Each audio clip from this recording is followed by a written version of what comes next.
봉독할 하나님 말씀은 잠언 4장 1절부터 9절까지 말씀을 제가 봉독하겠습니다. 1절부터 봉독합니다.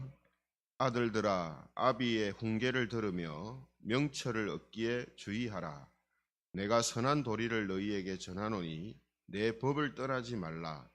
나도 내 아버지에게 아들이었으며 내 어머니 보기에 유약한 외아들이었노라. 아버지가 내게 가르쳐 이르기를 내 말을 네 마음에 두라. 내 명령을 지키라.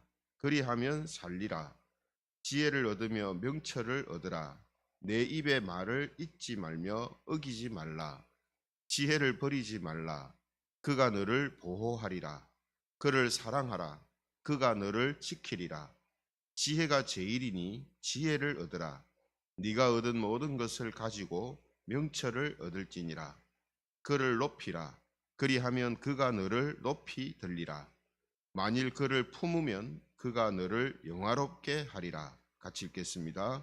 그가 아름다운 관을 내 머리에 두겠고 영화로운 면류관을 내게 주리라 하셨느니라. 아멘.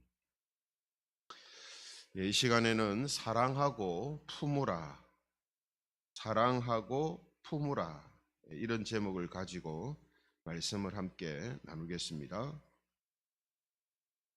잠언이 말하는 지혜는 우리에게 생명과 또 이웃 사랑을 비롯해서 많은 복을 준다라고 말씀하고 있습니다. 오늘 본문에도 보면 6절에도 지혜가 우리를 보호하고 지킨다 이렇게 말하고요. 또 8절에도 보면 우리를 높이 들고 영화롭게 한다 이렇게 말씀을 하고 있습니다. 이처럼 지혜는 우리에게 많은 좋은 것들을 주는 것으로 이야기를 하고 있습니다. 따라서 이런 지혜를 당연히 떠나지 말고 마음에 두고 높이라 이렇게 권하고 있죠. 그래서 오늘 본문을 보면 아버지가 아들에게, 다윗이 솔로몬에게 훈계하고 또 이제 권하는 것처럼 지혜를 사랑하고 지혜를 가까이 두고 또 지키라라고 지금 이야기를 하고 있습니다. 그래서 2절에도 이제 보면은 1절에 보시면 아들들아 아비의 훈계를 들으며 명철을 얻기에 주의하라라고 이야기하면서 2절에 보면 내 법을 떠나지 마라 하고요. 4절에 보면 내 마음에 두라, 내 명령을 지키라 이렇게 말하고, 또 5절에 보면 내 입의 말을 잊지 말고 어기지 마라. 뭐 그 이후의 말씀도 다 마찬가지입니다. 6절에는 지혜를 버리지 마라. 7절에는 지혜를 얻으라. 8절에는 그를 높이라. 그러니까 우리가 우리에게 유익을 주고 우리에게 좋은 것을 주는 것이 있다면 당연히 그것을 우리가 따르고 지키고 또 그것을 얻으려고 하지 않겠습니까? 그죠? 누가 그걸 버리겠습니까? 지혜도 마찬가지라는 거죠. 지혜는 세상에 있는 어떤 것과 비교할 수 없는 것들을 우리에게 주기 때문에 당연히 그런 것들을 보호하고 얻고 버리지 말라고 높이라고 그렇게 이제 권하고 있는 것이죠. 그리고 최종적인 단계를 우리에게 권하는데 그 단계가 뭐냐면 사랑하고 품으라 하는 것입니다. 사랑하고 품으라. 우리가 여러분 나한테 좋은 게 있잖아요. 유익을 주는 게 있습니다. 그럼 그거를 우리가 버리지 않고 떠나게 하지 않고 그것을 내가 붙들고 있고 지키고, 그죠? 그렇게 살잖아요. 근데 그것을 사랑하고 품는 단계까지는 잘 나가지 않거든요. 그렇잖아요. 그죠? 그것처럼 오늘 지혜가 우리에게 많은 유익을 주지만 그래서 그것을 우리가 떠나지 않게 하고 마음에 두고 높이고 이렇게 살지만 최종적인 단계가 뭐냐 하면 사랑하고 품는 것입니다. 그래서 6절에 보면은 이렇게 말씀하죠. 우리 6절 같이 읽어보겠습니다. 6절입니다. 시작. 지혜를 버리지 말라. 그가 너를 보호하리라. 그를 사랑하라. 그가 너를 지키리라. 뭐라고 합니까? 사랑하라. 이렇게 하는. 지혜를 사랑하라. 그냥 지혜를 단순히 나한테 유익을 주기 때문에 그걸 소유하고 있으려고 하지 말고 사랑하라고 이야기합니다. 그죠? 또 8절에도 같은 이제 이야기를 합니다. 8절 말씀도 같이 한번 읽어보겠습니다. 8절입니다. 시작. 그를 높이라. 그리하면 그가 너를 높이 들리라. 만일 그를 품으면 그가 너를 영화롭게 하리라. 8절에는 뭐라고 합니까? 그를 품으면 이렇게 돼 있죠. 품으라고 합니다. 품는 것도 사랑하는 것과 같은 의미죠. 안아주라 하는 거죠. 그러니까 지금 지혜를 단순히 필요하기 때문에, 유익을 주기 때문에, 복을 주기 때문에 내가 그것을 소유하고 사는 단계를 넘어서 어떻게 하라고 합니까? 사랑하고 품으라라고 지금 이야기를 하고 있습니다. 그러면서 이 구절에서는 지혜를 뭐라고 지칭하냐면 그라고 지칭을 합니다. 그. 사람을 지칭하는 3인칭을 사용해서 그라고 지혜를 지칭하고 있거든요. 그가 누구겠습니까? 예수 그리스도와 말씀을 지금 의미하는 거거든요. 그죠? 그래서 기독교 신앙의 최종적이고 최고의 단계는 뭐냐 하면 예수님을 사랑하는 겁니다. 우리 기독교 신앙의 최종적인 단계가 예수님을 사랑하는 거예요. 그죠? 그 예수님을 사랑하고 품는 겁니다. 또 그분이 말씀이시기 때문에 진리의 말씀을 우리가 사랑하고 그것을 품는 거예요. 이게 기독교 신앙의 최종적인 단계고 최고의 단계입니다.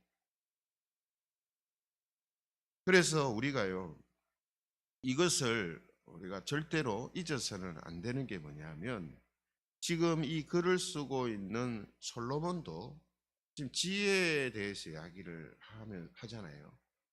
근데 이 지혜를 소유한 솔로몬도 나중에 타락하는 모습이 나타납니다.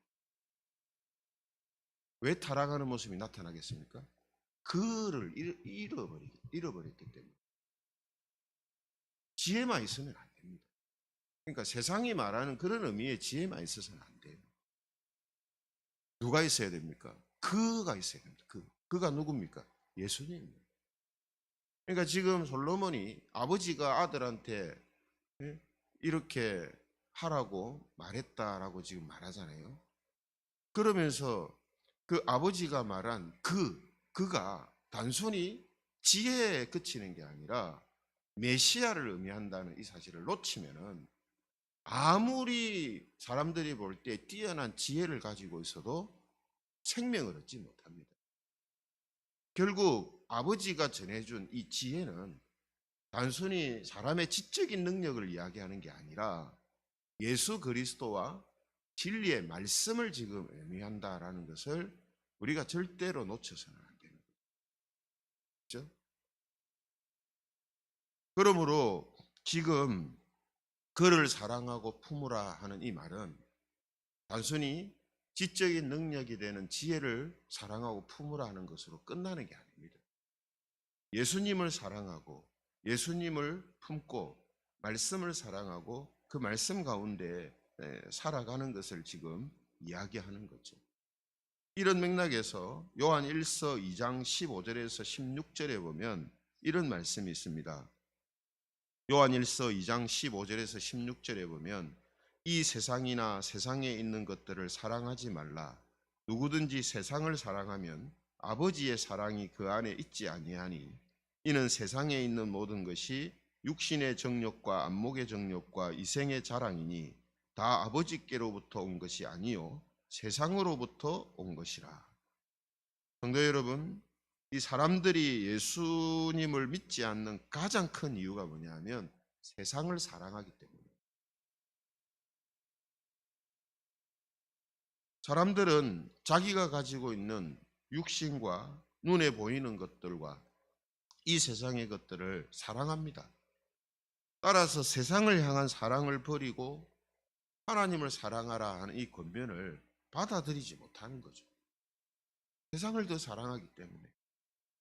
이것은 기독교 교인들도 마찬가지입니다. 교인들은 비신자들과 똑같지는 않지만 세상을 더 사랑하는 영역이 있습니다. 많은 부분에 있어서 예수님을 사랑하는 모습이 나타나지만 예수님보다 더 사랑하는 것이 있어요.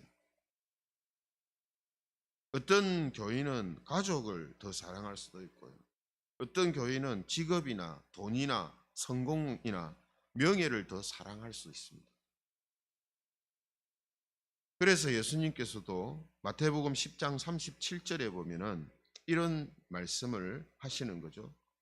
마태복음 10장 37절에 보면 아버지나 어머니를 나보다 더 사랑하는 자는 내게 합당하지 아니하고 아들이나 딸을 나보다 더 사랑하는 자도 내게 합당하지 아니하며.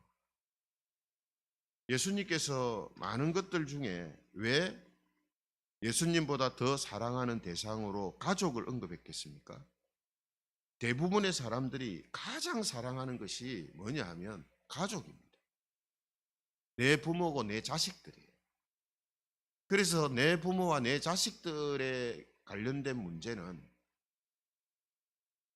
다른 어떤 것보다도 가족이 우선입니다.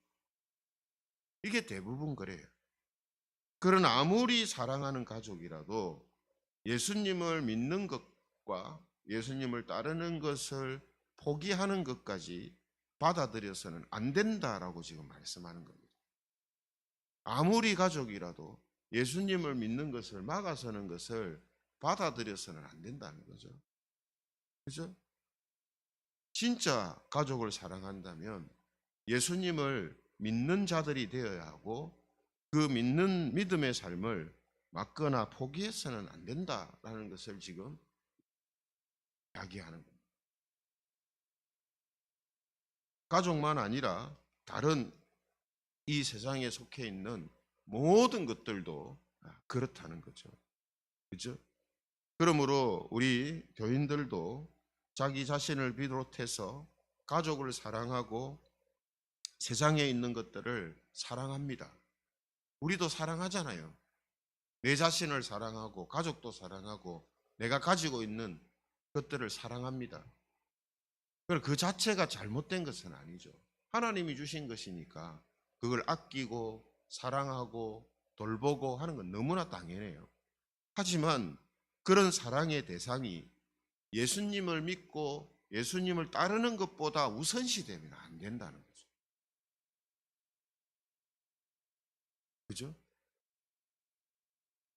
그러기 위해서는 단순히 계명을 지키는 차원이 아니라 하나님이 내게 복을 주기 때문이 아니라 하나님을 사랑하고 하나님을 가장 귀한 것으로 여겨야 하는 겁니다.